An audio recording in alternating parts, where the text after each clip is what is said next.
nama saya Muhammad Rehan Alfikri. Saya berasal dari kota Banyuwangi dan sekarang saya berkuliah di Institut Stiper Yogyakarta.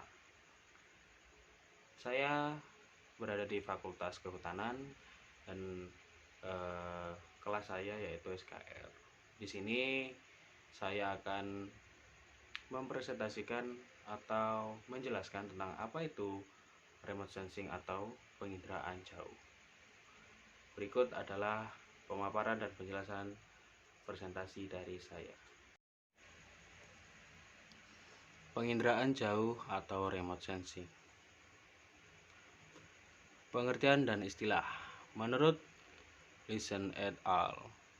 Pada 2004, penginderaan jauh adalah ilmu dan seni untuk memperoleh informasi tentang suatu objek, daerah, atau fenomena melalui analisis data yang diperoleh dengan suatu alat tanpa kontak langsung dengan objek, daerah, atau fenomena yang dikaji.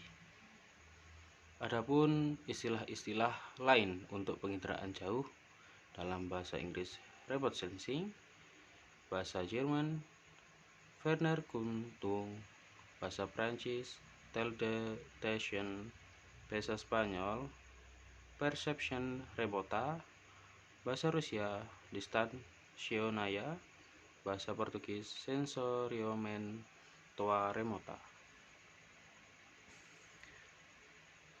Pada gambar kali ini sistem penginderaan jauh dapat kita lihat sebagai berikut.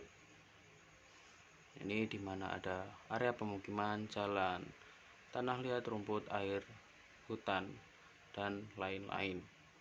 Dimana hal-hal tersebut bisa kita lihat dari satelit dan dari sistem penginderaan jauh.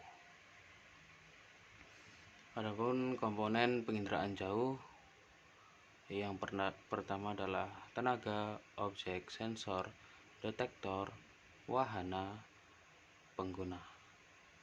Dari tenaga sendiri terdiri atas sistem dibagi menjadi dua, yaitu sistem pasif dan aktif.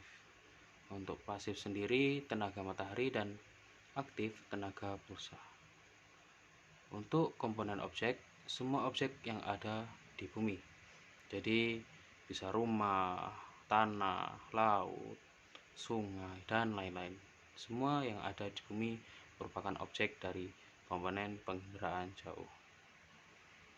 Yang selanjutnya adalah komponen sensor, di mana terdiri atas alat, penerimaan pencerahan pantulan, kamera, dan scanner. Komponen keempat yaitu detektor, di mana terdiri atas alat, perekam pantulan atau pencerahan, dan terakhir terdapat pada sensor. Selanjutnya adalah wahana, di mana ada sarana untuk menyimpan sensor, misalnya satelit, pesawat, balon udara. Dan yang terakhir adalah pengguna, user, perorangan atau kelompok.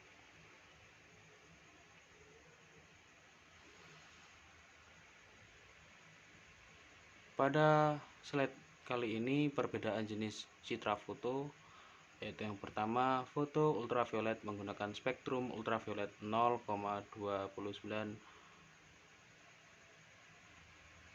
dimana yang kita lihat di sebelah kiri yaitu warna ungu. Lalu untuk foto yang kedua, foto ortokramik menggunakan spektrum saluran biru hingga hijau. Dan yang ketiga adalah foto pankromatik menggunakan spektrum nampak, di mana di sini terlihat jelas rumah-rumah dan pemandangan dari atas. Itu yang keempat adalah foto inframerah menggunakan spektrum inframerah juga. Jadi yang kita lihat adalah warna merah yang nampak dari atas.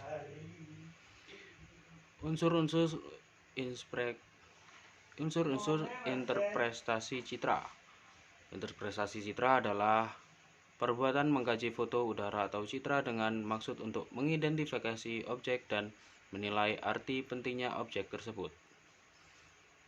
Unsur interpretasi citra citra meliputi 9, yaitu 1. Rona, di mana rona adalah tingkat gelap terangnya objek pada citra. Yang kedua, rona gelap dihasilkan karena permukiman objek kasar, warna objek gelap, dan objek basah atau lembab. Yang kedua adalah bentuk. Bentuk merupakan atribut yang jelas, bisa diamati secara mudah, misalnya bentuk memanjang, melingkar, segi empat, dan lain-lain. Adapun contohnya adalah gedung sekolah berbentuk I, L, atau U. Ukuran aspek ini berkaitan erat dengan skala, meliputi luas atau volume. Contoh ukuran lapangan sepak bola 80 meter kali 100 meter, dan lain-lain. Kekasaran atau tekstur merupakan kasar halusnya suatu objek yang dapat tertampak pada citra. Contohnya hutan bertekstur kasar, belukar bertekstur sedang, dan semak bertekstur halus. Untuk selanjutnya adalah pola atau pattern, merupakan hubungan susunan spesial objek yang menandai ciri objek bentuk manusia ataupun objek alami. Contohnya kebun kelapa sawit dan kebun teh memiliki pola teratur sehingga bisa dibedakan dengan hutan. Yang keenam adalah bayangan, merupakan ciri dari objek yang memiliki ketinggian. Contohnya objek berupa menara, bangunan, patahan, dan lain-lain. Yang ketujuh adalah situs, merupakan kaitan dengan lingkungan sekitar. Contohnya apabila ditemukan pohon dengan bentuk bintang dan situs di air payau, maka kemungkinan objek adalah pohon nipah. Yang ke-8 adalah asosiasi, merupakan keterkaitan atau keterkaitan suatu objek dengan objek lain. Contohnya stasiun kereta api biasanya berasosiasi dengan keberadaan rel pada citra. Dan yang terakhir adalah konvergensi bukit, merupakan cara interpretasi citra dengan menggabungkan beberapa unsur interpretasi secara langsung pada suatu objek. Manfaat penginderaan jauh antara lain: yang pertama, bidang kelautan, pengamatan sifat-sifat visi air laut, gelombang laut, dan pasang surut air laut, pemetaan abrasi, sedimentasi, dan lain-lain. Kedua adalah bidang hidrologi, klimatologi, bidang sumber daya lingkungan, bidang angkasa luar. Di sini untuk hidrologi sendiri bisa kita lihat pemetaan daerah, studi sedimentasi sungai. Untuk bidang klimatologi, pengamatan iklim, analisis cuaca, dan lain-lain.